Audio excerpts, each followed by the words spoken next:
Charging cables can be short and heavy, so park as close to the post as possible so the cable reaches without any tension.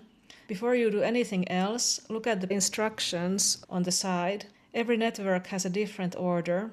The instructions will tell you whether to authorize payment first or plug the car in first. Next, find the station ID and get the app.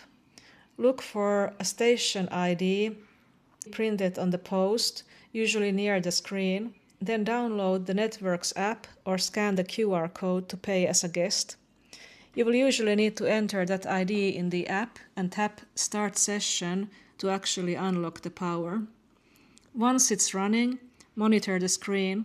The station will show your charging speed in kilowatts. So a pro tip is to unplug at 80%. Charging speed usually drops sharply after that, and waiting for 100% is rarely worth it unless you are on a long trip. If it fails, try the 10-second reset. Unplug from the car, wait 10 seconds, and then start again from step 1. If it still will not start, scan the error with the EVcourse app. You can download that on App Store. It can scan the text on the screen and help you with next steps.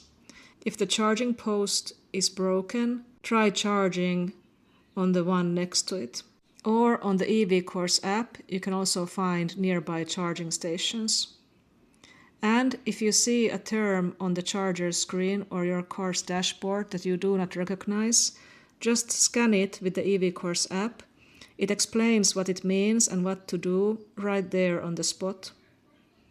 And it's personalized for your car.